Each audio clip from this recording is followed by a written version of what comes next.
আসসালামু আলাইকুম বন্ধুরা, আশা করি আপনারা সকলেই ভালো আছেন। আজকে আমাদের ভিডিওর বিষয়বস্তু হচ্ছে হজরত ইদ্রিস আলাইহিসসালাম এবং মালাকুল মত সম্পর্কে। এখানে এমন একটি বিষয় উল্লেখ করা হয়েছে যে হজরত ইদ্রিস আলাইহিসসালাম জান্নাতে গিয়েছিলেন। তাহলে চলুন শুরু করা যাক আজকের এই সুন্দর ভিডিওটি। বন্ধুরা, হজরত ইদ্রিস আলাইহিসসালামের আসল নাম আখনুক। তিনি ছিলেন হজরত নূহ আলাইহিসসালামের দাদা। ইবনে ইসহাক তার বংশধারা বর্ণনা করেন ইদ্রিস ইবনে হারুন ইবনে। এভাবে তার বংশধারা আদমের পুত্র শীষের সাথে মিলিত হয়। কারো কারো মতে ইদ্রিস হচ্ছেন ইসরায়েল বংশীয় নবী, আর ইদ্রিস ও একই ব্যক্তির নাম ও উপাধি। সবচেয়ে প্রথম যে ব্যক্তি কলম দিয়ে লিখতে শুরু করেছেন তিনি হলেন হজরত ইদ্রিস আলাইহিসসালাম। সুন্দর কাপড় সেলাই করা এবং কাপড় পরা মানুষটিও তিনিই ছিলেন। হজরত ইদ্রিস আলাইহিসসালামের আগে মানুষজন পশুর চামড়া দিয়ে লজ্জাস্থান ঢেকে রাখত। সবার প্রথম হাতিয়ার তৈরি করার প্রশংসা তিনিই অর্জন করেছিলেন। আইন পরিচালনা প্রতিষ্ঠা করা আর পরিচালনা করা এবং রাষ্ট্র পরিচালনার সমস্ত হিসাব নিয়ন্ত্রণ তিনি সর্বপ্রথম করেছিলেন। এই সব কিছুই হজরত ইদ্রিস আলাইহিসসালাম থেকেই শুরু হয়েছে। আল্লাহ তাআলা তিনাকে বিশেষ জ্ঞান দিয়ে পৃথিবীতে পাঠিয়েছিলেন। আল্লাহ তাআলা আবার উনাকে আসমানে উঠিয়ে নিয়েছেন। বুখারী ও মুসলিম শরীফের হাদিসে রয়েছে, হুজুরে আকরাম সাল্লাল্লাহু আলাইহি ওয়াসাল্লাম মিরাজের রাত্রে হজরত ইদ্রিস আলাইহিসসালামকে চতুর্থ আসমানে দেখেছিলেন। একজন বর্ণনাকারী তিনি বলেন, হজরত ইদ্রিস আলাইহিসসালাম মালাকুল মতকে বলেছিলেন, আমাকে তাড়াতাড়ি মৃত্যু দাও, আমি মৃত্যুর স্বাদ গ্রহণ করতে চাই, আমার রূহ কবজ করে আবার ফিরিয়ে দাও।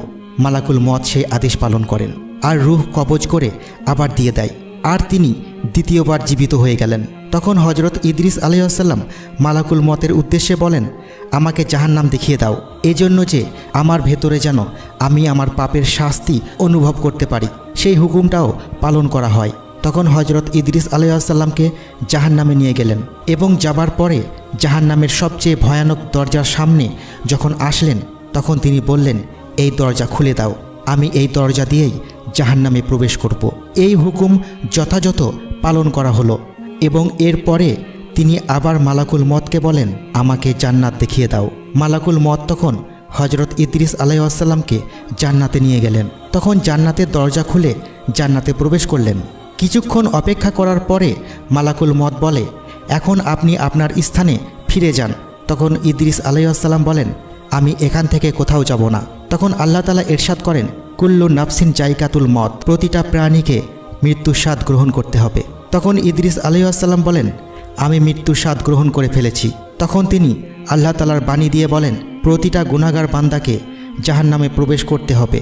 তখন ইদ্রিস আলাইহিসসালাম বলেন, আমি সেখানেও প্রবেশ করেছি, আর এখন আমি জান্নাতে প্রবেশ করেছি। আর জান্নাতে প্রবেশ করা ব্যক্তিদের উদ্দেশ্যে আল্লাহ তাআলা বলেন, যে ব্যক্তি একবার জান্নাতে প্রবেশ করবে তাকে দ্বিতীয়বার জান্নাত থেকে বাহির করা হবে না। তাহলে আমাকে এখন জান্নাত থেকে বাহির হওয়ার জন্য কেন বলছেন? তখন আল্লাহ তাআলা মালাকুল মতকে বলেন যে, তুমি তাকে সেখানেই ছেড়ে দাও, কারণ হজরত ইদ্রিস আলাইহিসসালাম যা কিছু করেছে সব আমার হুকুমেই করেছে, আর যে কথা বলেছে তা আমার হুকুমেই বলেছে। সে জান্নাতে থাকবে, আর তিনি এখন বর্তমানে চতুর্থ আসমানের উপরে জান্নাতে রয়েছেন আর জীবিত রয়েছেন। সম্মানিত দিনী ভাই ও বোনেরা, হজরত ইদ্রিস আলাইহিসসালামের জান্নাতে প্রবেশ করা এবং জান্নাতে থাকা এবং আসমানের মধ্যে উঠিয়ে নেয়ার ব্যাপারে কোরআন মাজিদে সূরা মারিয়ামের মধ্যে বর্ণনা করা হয়েছে, যার অর্থ এই যে তোমরা ইদ্রিসের কথা মনে করো। কোনো সন্দেহ নেই যে তিনি হক নবী ছিলেন এবং আমাদের কাছে আল্লাহর বাণী নিয়ে এসেছিলেন। তো বন্ধুরা, আজ তাহলে এ পর্যন্তই। আপনারা ভালো থাকবেন, সুস্থ থাকবেন। আল্লাহ হাফেজ।